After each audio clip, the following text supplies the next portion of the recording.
Administration. It is Food and Public Distribution. Yes, sir. Okay. Sir, it Yeah. is Department of Food and Public Distribution. Okay. So what are the areas of responsibility of a technical officer? Sir, technical officers are mainly required to go for the inspection of the FCI godowns. But as I have been recruited in the Central Grain Analysis Laboratory, my work mainly related to the analysis of the food grains that the FCI procure for the distribution, and we assess the quality of the food grains, so that we can assess that the storage is as scientific as it can be possible. So we assess mainly the quality of the cereals, mainly which is wheat and rice. So and you are working from Krishi Bhavan? Yes, sir. This is your first experience with the government. Yes, sir. How do you find the working of the government? You must have imagined when you were in college that when you get a service or if you join the government, what sort of atmosphere you will get. So how have you found? Does it match with your expectations? Sir, my current job certainly matches with my expectation. I have a great work environment, and I have a great work responsibility, and I get to work under the supervision of officers, higher officers, in the direct supervision of higher officers. But as far as the technical officers are concerned, we do have some kind of lack of technological intervention, and I have certainly imagined that the work I will have a scientific basis, but the work is mainly the manual work. So we are working towards bringing the latest technology into the works. It's under consideration, but I am completely satisfied with what I am doing currently. Okay. Let me make a request to you at the outset. Kindly speak a bit slow, okay, but louder.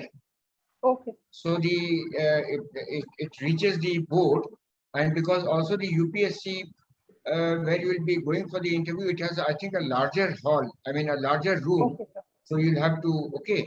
Although maybe because of some audio disturbance, I'm getting people slow, but I mean, it is as a matter of precaution, I'm advising you, just speak a little louder, but slower. Okay. So that I get even the last word that you have spoken. I mean, after all, you have prepared for the interview, you know everything, you know so many things. So it should all reach the board so that he is able to assess you. Okay. Okay, sir. Okay. In the Department of Food and Public Distribution, tell me something. Do you know in what document or in what book the manner in which a file is to be processed or a case is to be processed? What is the name of that book?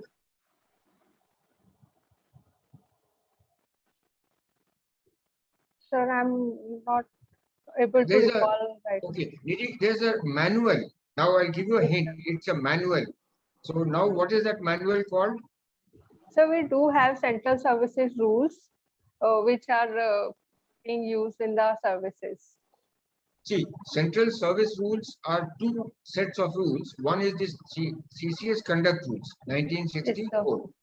They will tell you what to do and what not to. Okay.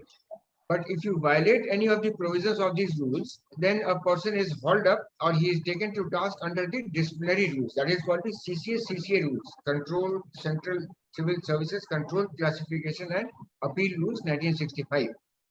But there is a manual on office procedure. You must have read it, but it is not coming to your mind immediately. You must have read it. It will give you the how to process a case in a when it comes to the desk. A PUC is to be opened, that's called a paper under consideration. Yes, sir. Then any subsequent paper we added to the file is called the FR, fresh receipt. Okay. So how is you serialize the dark, what is a dark, what is a receipt, all those things. It is called the manual on office procedure. Thank you, sir. I was not aware. There's a likely question that you may face because you are already with the government. Morning, sir. Good morning. Good morning. Sir, I have taken the liberty of starting off. Please. There was some problem. Good morning, sir. Good morning, Nidhi. Good The chairman sir has now joined. So, but sir, do you wish that I continue? Yes, please continue. I'll take over. Okay, Nidhi. So, okay. So, what we were discussing the rules. Now there are Yes. certain. If you have read the websites of the departments, Yes, so sir. what is the mode of recruitment to your post, to the technical officer's post? Sir, it is through the SSC selection post. We get a recruitment test, and afterwards we get recruited. Staff Selection Commission. Yes, sir. Under which ministry is the Staff Selection Commission? Sorry, sir, I'm not able to recall. Okay, we'll do that later when we are assessing your performance. I'll give you. I'll tell you what it is. Okay. Okay, sir. Now, tell me, you have in your ECA, that is the hobby, you've written writing personal diary. Yes. Are all diaries personal, or some diaries are personal and some diary writing is not personal? Because in many Sir- drafts, yeah, sorry, please continue. Sir, not all diaries are personal per se. Personal diary is for a person's own use, but some people maintain a diary for their work also, so and other purposes also. So all diaries are not personal. What do you get out of writing a diary? I mean, what benefit do you get? So it was kind of a self-reflective mechanism where you get to know about my strengths, my weakness. It certainly improved my writing, and I get a habit of writing and reading also. And I become a kind of a better person who could self-analyzes my actions. I take it that you belong to Delhi. Yes, sir. So about Delhi, let us. Uh, can you recount the history of Delhi and how it came into existence, or the earliest forms of life in Delhi? Can you just recollect some? Yes, sir. Yes, sir. So the ancient mention of Delhi is in Mahabharata, where Delhi area was known as Indraprasth. But in the historical aspect, the earliest mention was in the city of the Lal Kot, which is the capital city of the Tomar dynasty. And afterwards, when Delhi Sultanate took control of the area, Delhi Sultanate ruled from the area of Mehrauli. They built a city there. And then afterwards, the other dynasty, whether it's a Tughlaq Khilji, they build a subsequent cities. And in total, we have 8 cities, which included Siri, Tughlaqabad, Jahanabad, Firozabad, and then Shahjahanabad, which is known as now known as the Purani Delhi.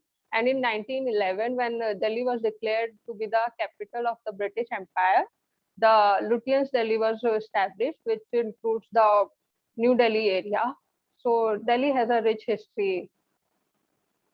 From where was the capital shifted to Delhi? From which city? So it was shifted from the Kolkata. From Calcutta. Okay. Yes, sir. What do you understand? Was Hemu associated with Delhi? Hemu? Yes, sir. Hemu How? ruled in Delhi for few days when there was the death of the Humayun. So, and Hemu ruled for several days. I'm not able to recall the correct number of days, but it ruled Delhi in between. Which year? In which year? So it's in 16th century. I'm not currently able to recall the particular year. Very good. Very good. It was in 1556. Okay, thank you. In the Battle of Delhi, he conquered it from Mughals.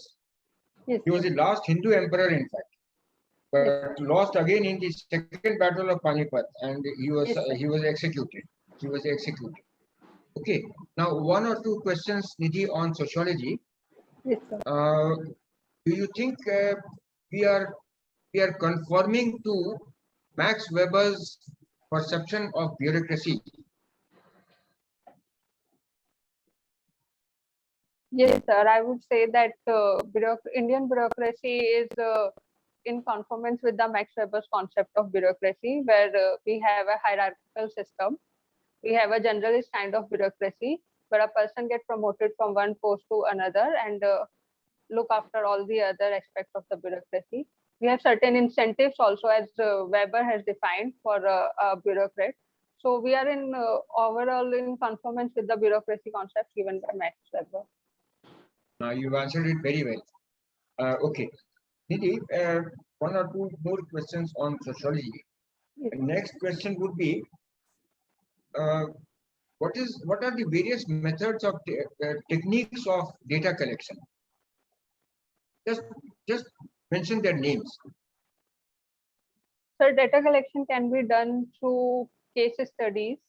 Then there is a survey method where we can survey the population, and there is a concept called questionnaire, which is can be open-ended and close-ended also.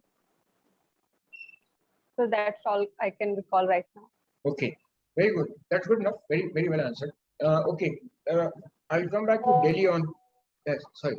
I'll come back to Delhi with two brief questions, and then I'll pass on to the chairman sir to further questions. Tell me, is the deputy chief minister's post a constitutional post? Pardon, sir, I'm not able to Is hear you. is the deputy chief minister's post in Delhi a constitutional post or not? No, sir, it has nowhere mentioned in the constitution. It is only mentioned that there will be a council of minister having 10% of the strength. So deputy chief minister is not mentioned in the constitution. Can you briefly describe the strengths and weaknesses of Delhi? What do you find good about Delhi? What do you find not up to your expectations in Delhi? So the strength of Delhi will certainly include the transportation system that we have, including the metros and the flyovers, and DTC buses have also been doing certainly good. And second strength will be that it has a large green cover, especially in the New Delhi area. And third will be that the school education system of Delhi has become better in the last several years. And in weaknesses, I would consider that we still have a issue of women's security. And second is that the health infrastructure was kind of collapsed during the second COVID wave. So we can improve these two areas. And the pollution also is a kind of a weakness in there. Pollution is it has been slightly mitigated during the pandemic. Yes. Okay. What measures should the Delhi police take to secure women?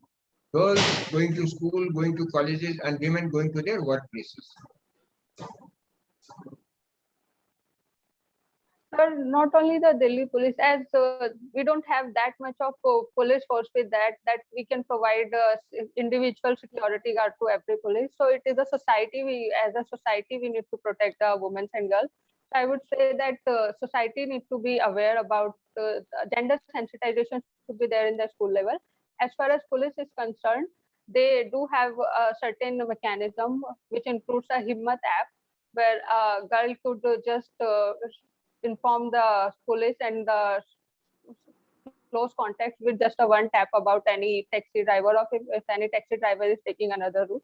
Then there is a scheme called Prahari, which includes that the security guards and the civil defense employees personnel should be included in the security of the Delhi as a whole.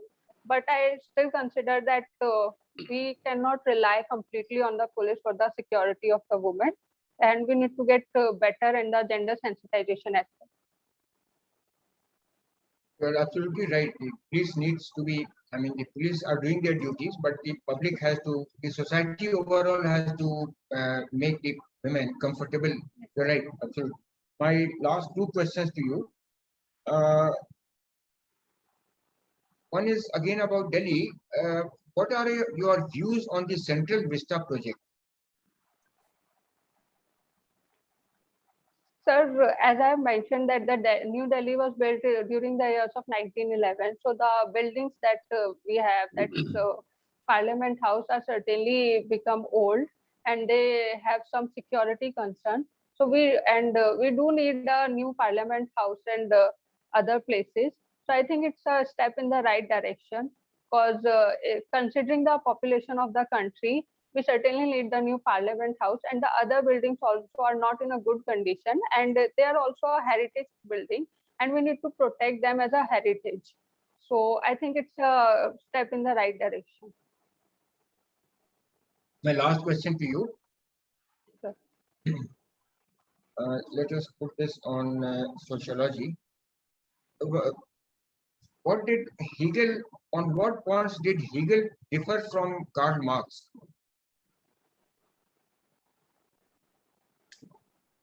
Sorry, sir, I'm not able to articulate right now. Okay, then another question to you.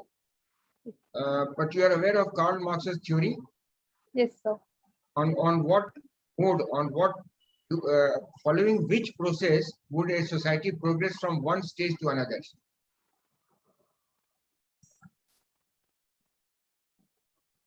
Sorry, sir, what was the question?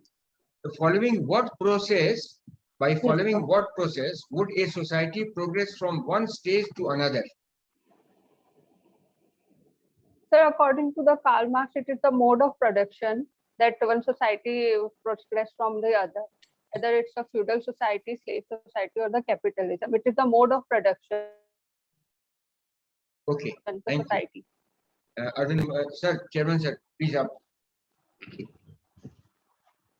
Yeah, Nidhi, good morning. Good morning, sir. What are the seven sisters of the Northeast? Can you name them? Yes, sir. Sir, it is Meghalaya, Mizoram, Manipur, Nagaland, uh,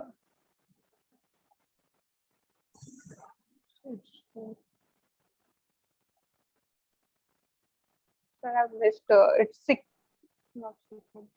No, you have Sorry, sir, named I'm only able to, four. You have named only four. yeah, I'm able to name only four. It includes Tripura and sir, only five I can remember right now. Okay. Have you heard of the chicken's neck? Yes, sir. What is chicken's neck? Sir, it is a 50-kilometer corridor in the Siliguri area of West Bengal, which connects the mainland India to the northeastern states.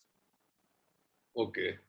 So recently there was a certain movement in India where the attempt was to block the chicken neck and cut off the Northeast from India. Have you heard of that movement and that whole plan? Sorry, sir, I'm not aware about it. I have to read on that. No problem, no problem.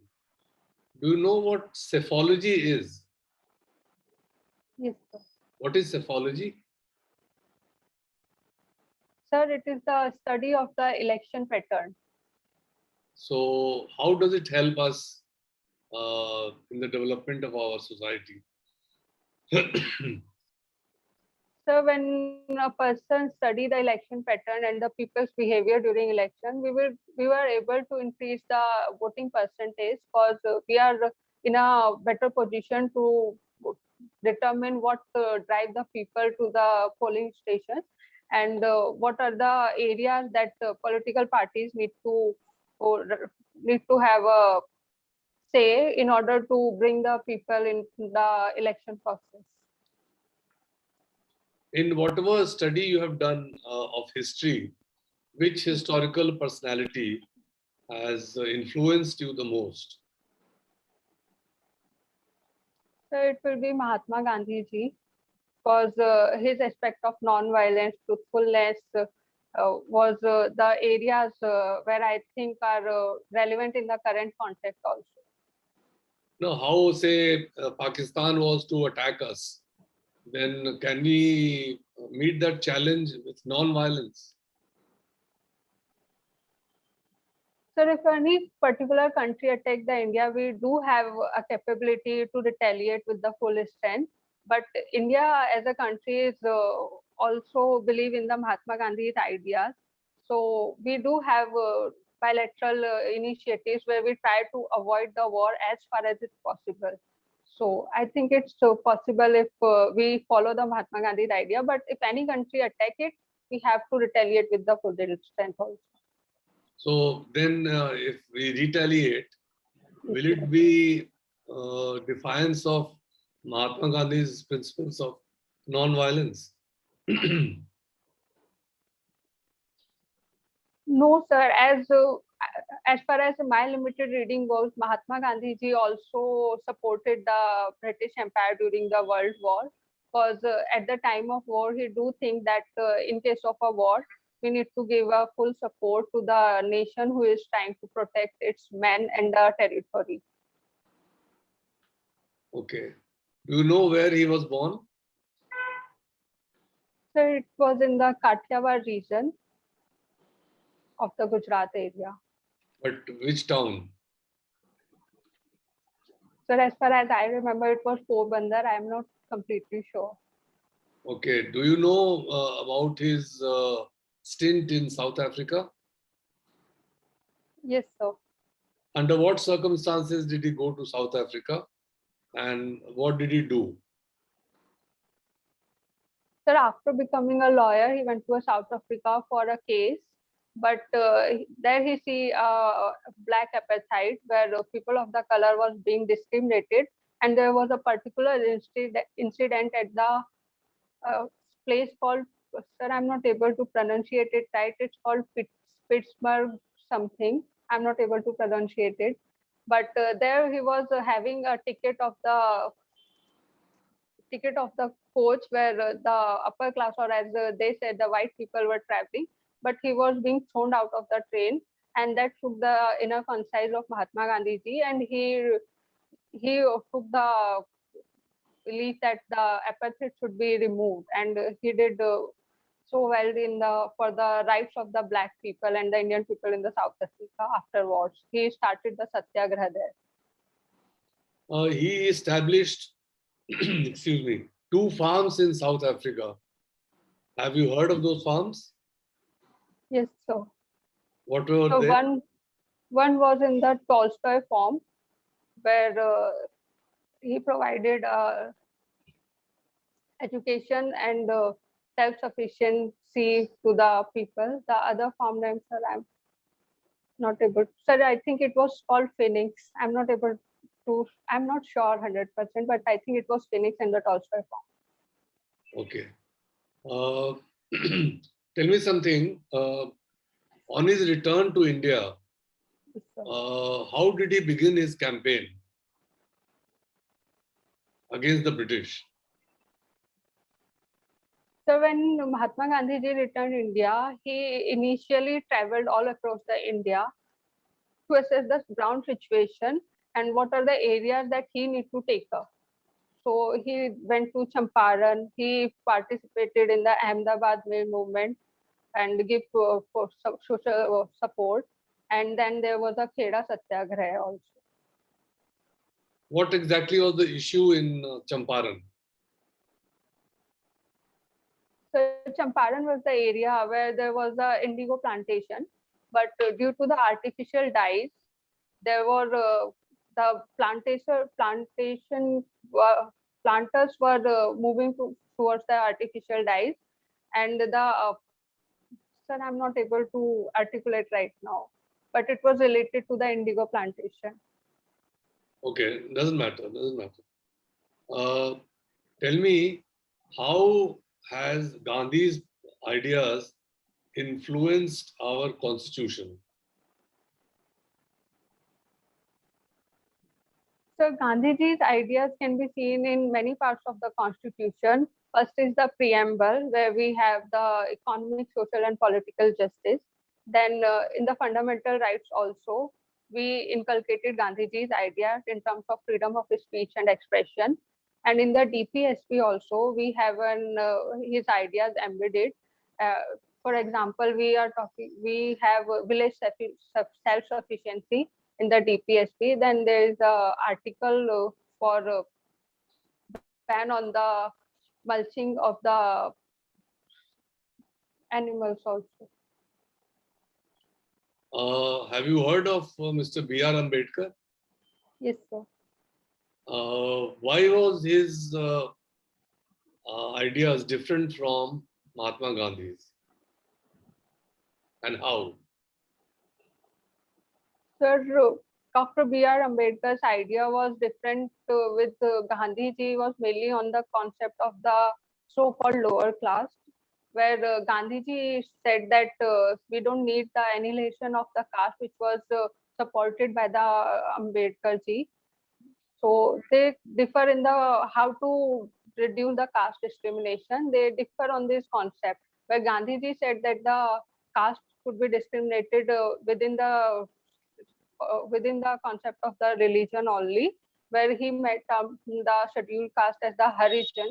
But Ambedkar ji believed that the caste can be discriminated only by the annihilation of caste, where we don't need the caste name and the intercaste marriages should be there. So he was in the favor of the completely root out of the caste system, but Gandhiji was in the favor of removing the untouchability aspect of the caste. And how were their differences reconciled?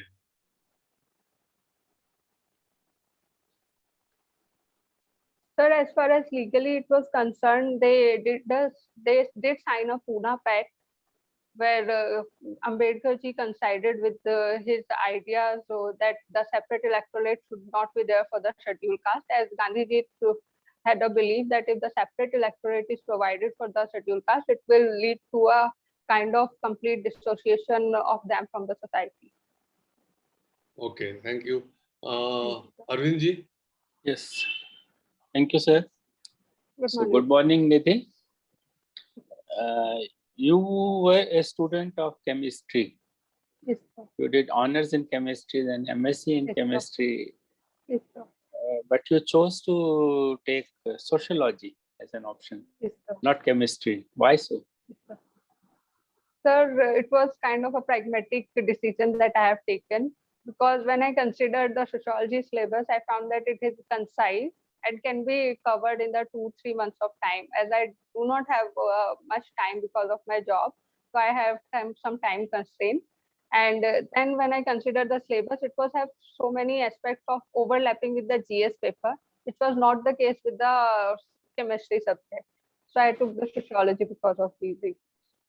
But doesn't it indicate in some way your lack of confidence about chemistry, your knowledge of chemistry? No, sir, I would not say that. If I think UPSC has given a choice that we can choose any subject. Had it been an academic exam, so we would be compelled to give it in our academic subject only. Fine. You are still continuing with your job as a technical officer? Yes, sir. But in your DAP, you have mentioned the 14th May 18 to 3rd November 20, as if you left the job on 3rd November 20. Sir, actually, it was a misinterpretation from my side. I have to Okay. submit that you are doing job till date, and I interpreted the till date as the date of my form submission, last date of form submission. So I have written a mail regarding this to UPSC. You have sent a mail. Okay. Yes, sir. But when you are being interviewed, clarify this thing whenever Yes, sir. possible. Okay. Yes, sir. Now, you're working with this Department of Food and Distribution. Yes, sir. Now that we have access of food grain supply, Yes, what sir. is the role of this department now? Yeah, is it relevant now? Yes, sir. Because food security is relevant in every case, in every aspect. We do have access of food grains, but to tackle the exigency situation or some kind of emergency situation, as we have seen during the pandemic also, we do require this department. Okay, so, how do you organize this distribution now? Because every state has got enough of food grains. So, what are you doing in that? Sir, as far as our department's duty is concerned, we are mainly concerned about the storage aspect of the food grains that either the FCI or the state government procures, whether it is a scientific storage or not. We are concerned about that. Now, food storage has been a big problem Yes, sir. for India. Yes, So, sir. what is being done about it? Because government cannot provide storage for the quantity of grain that is produced. So, what is the solution? A lot of grain is wasted. So the biggest concern of storage, as you have mentioned, is the storage area itself. And for this, we are building the silos in the FCI godown, which provide large area of storage without the deterioration of the quality of food grain. So we do have a PPP model for the development of the silos, and we have been developing the silos in all parts of the India. So, PPP model means you want public-private participation, Yes, sir. and it is provided in these farm laws also. Yes, sir. But the farmers are up in arms against that. They are saying Adani's and Ambani's, they will big storages, and they'll be able to dictate terms. Yes, sir. So where lies the problem? So the apprehension about the farm laws in the farmers was mainly because of 2-3 reasons. First is that they think that the MSP will go on, and the second that you have mentioned that big corporates will hold the food grains and dictate the terms of the markets.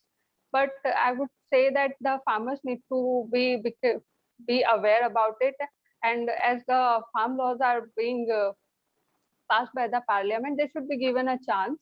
And if some apprehensions is still there, then can be a wider consultation process to address them.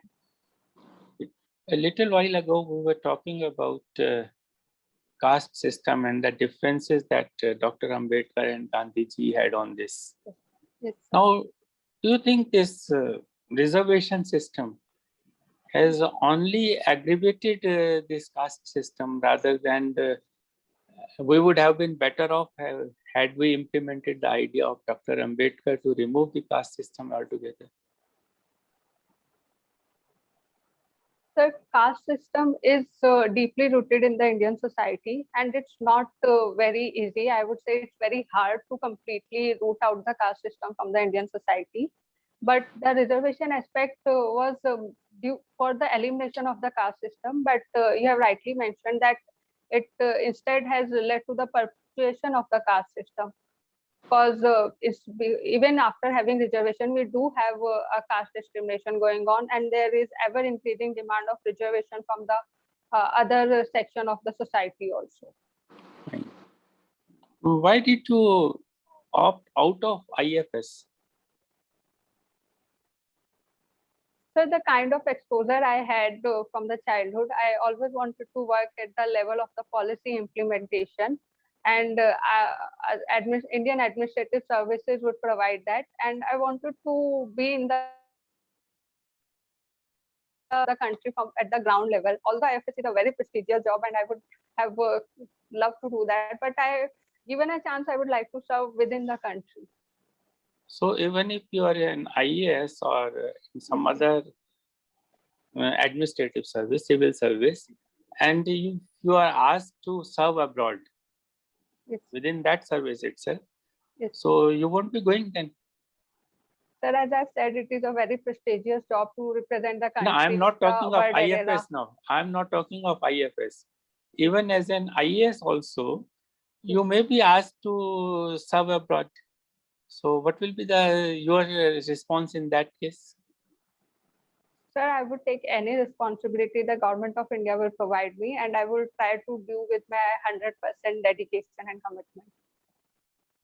Okay, thank you. Thank you, sir. So your interview is over. Now we'll start with the Thank you. feedback. Okay. So, Rai sir. Thank you, Arvind Mohan sir. Nidhi, see, overall, you were Yes, in sir. control. Overall, you were in control of the questions that were put to you. Just 2 or 3 minor observations so that you can answer in the correct perspective.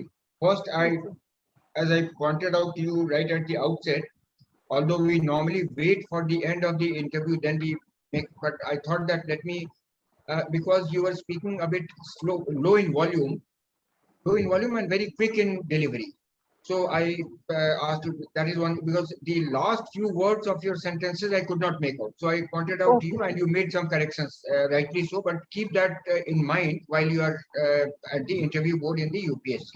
Number one. Number two, because whatever you know, it has to come out to the board, then only they'll be able to assess you.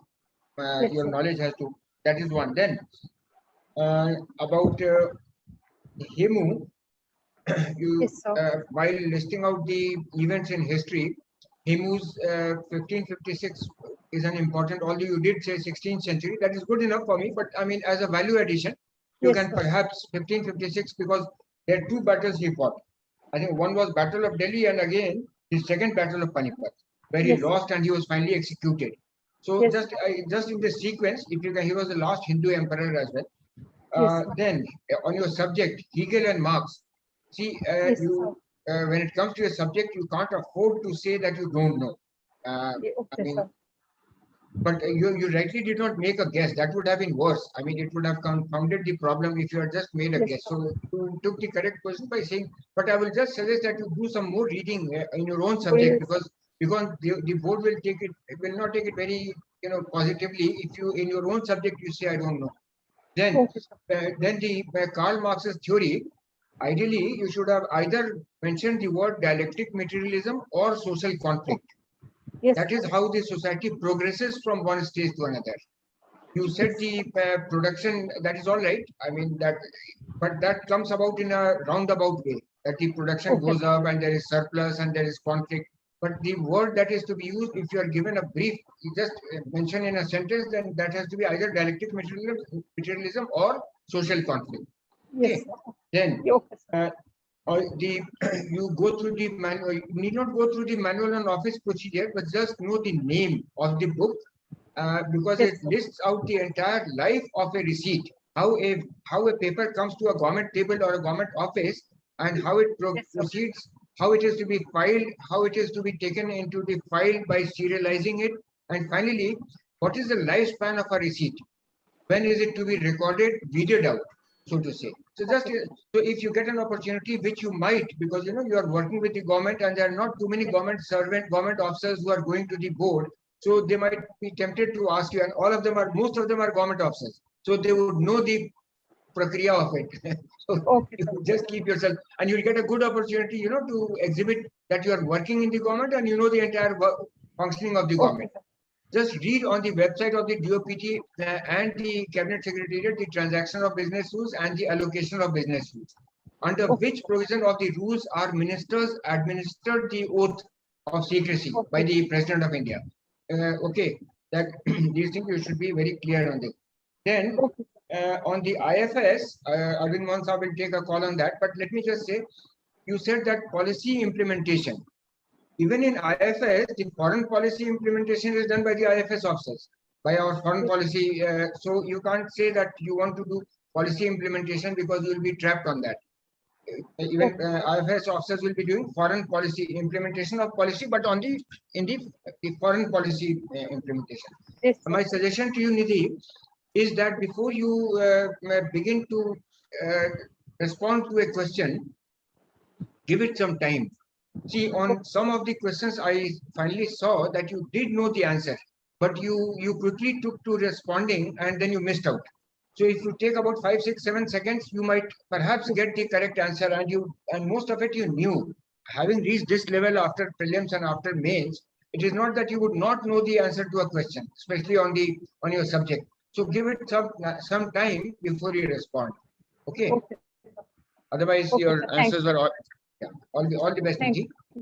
Thank you, sir. Nidhi, I completely Yes, sir. agree with Rai sir when he asked you to keep a slower pace, talk in a slower sir. pace and a bit loudly, that's okay. Okay. Another thing which you need to notice is that you don't have to interrupt a interviewer when he's Yes. asking the question. You have to wait for the question to be over before you start your answer. So a good way is always to take a pause of 3-4 seconds or 5 seconds, as Raisar was suggesting. That also ensures that the interviewer has finished his question. Okay, sir. And then you start answering. And also you get some time to think over and structure your answer properly. Yes, sir. So as he was saying, you knew the answers, but many times you could not structure them properly. So had you waited for 5-6 seconds before you started your answer, you would have been able to structure your answer in a much better way and a more impressive way. Okay. Okay. So Yes, that sir, I'll was work one on thing. that. Yes. And you may be asked some questions about your department. Yes, sir. So you have to be ready for, because I asked you something simple, because for a layman, there is no relevance of this food and civil supply department now. It was established when we were short of food grains. So there was a necessity to ration it and do all those kinds of things. But now it is not necessary. But still, as you rightly said, you have to ensure that it is stored properly, the quality is good, things like that. They are still there. So you have to be ready with answering those kind of questions. Yes, sir. Regarding that IFS, Yes, sir. I don't know what made you to say not opting. Sir, I was not aware that we can choose it at the rank 9 or 10 and it will not, you will not get it. So it was my Okay, lack of if you don't awareness. get it, you don't get it, fine. But why to say in the beginning that I am not interested in going abroad? It shows somewhere that you want to remain within the confines of your home. But as a IAS person, you may be posted somewhere very far away, Yes, sir. and a place abroad would have been much nearer. So that doesn't actually answer the things. And as Raisar had said, the stand that you took that you want to implement policies, again, as a foreign service officer, you are again implementing policies only. When you go sufficiently higher up, you have a contribution in framing that policy. But whatever is the policy, it has to be implemented by all. Yes, sir. So you have to think of something better, because I think it was a mistake on your part of saying not opted.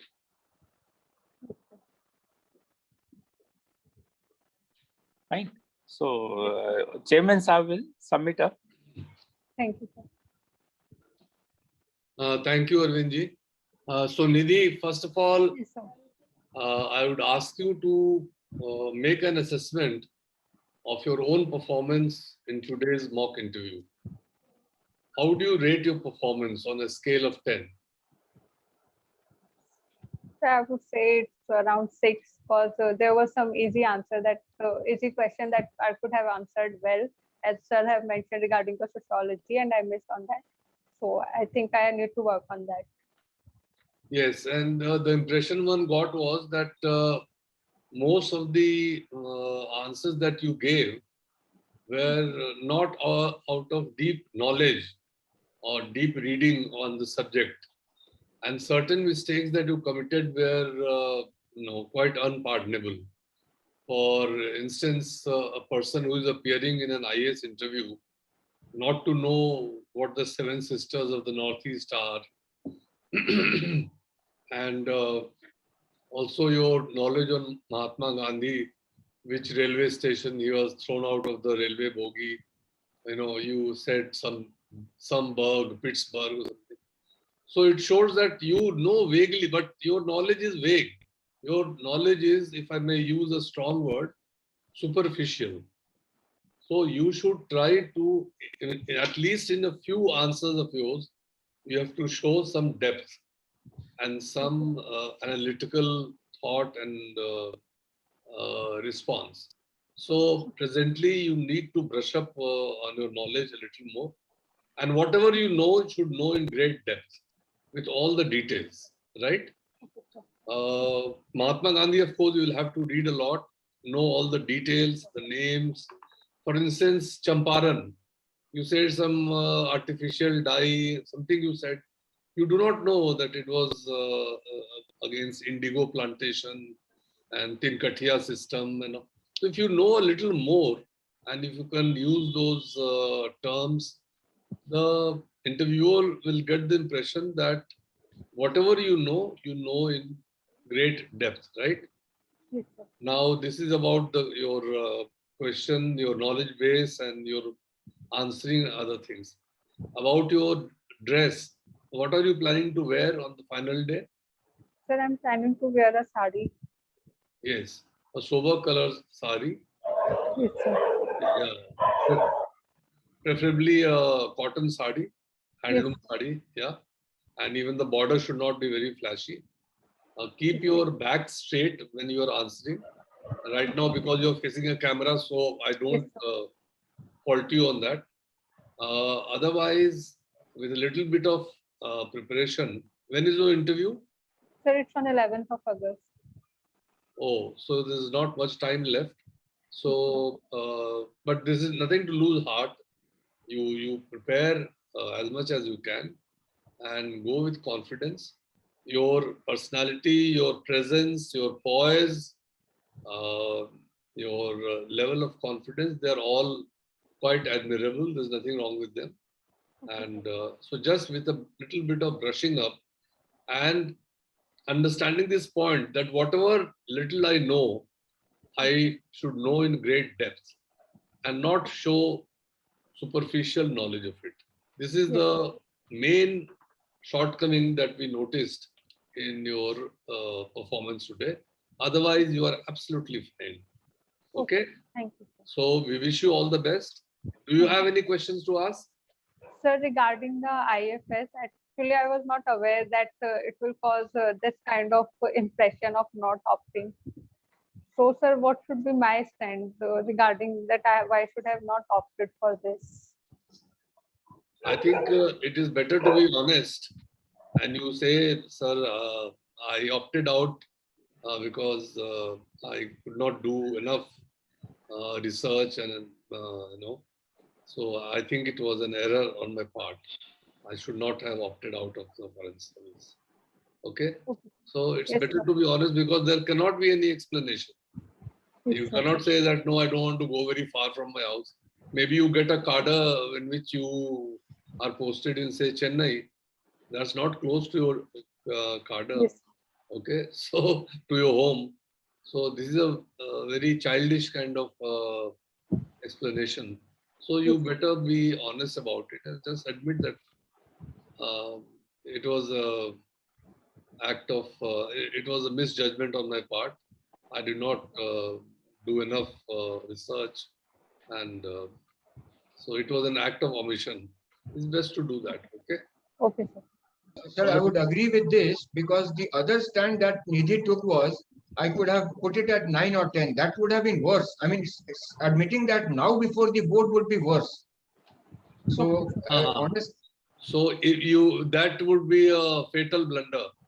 No, sir, I would not say. I would just having a Yeah. conversation. So I would not say that in front of both. So No, but this just is a say it mock was- interview. This is a mock interview. You're supposed to be saying everything that you would say before the UPSC No, board. sir. Sir, in the feedback, I said to sir that I could have opted it. Okay. In the It feedback, was, sir, I an, said that. it was an error of judgment. And also to say that I preferred IAS because it's Policy. IAS officers make the policy, IAS officers contribute in the making of policy. The policy is made by the government as a whole, Yes, sir. largely by the elected representatives, right? Yes, sir. So, and majority of the assignments that an IAS officer holds, he does not participate in policy formation. This is all wrong data that is fed into the minds of young people. No, if you go deeply into the job profile of various services, you will find that in your entire career, it is just say in 2 or 3 assignments that you will get a chance and an opportunity to be directly associated with policy formulation. Most of the time, you are doing routine kind of jobs, right? Okay. Okay, we wish you all the best, and Thank you. may God bless you. Thank you, sir. All the best. All the best, Nidhi. Okay. Thank you. All the sir. best, Nidhi. Thank you so much. Thank sir. you.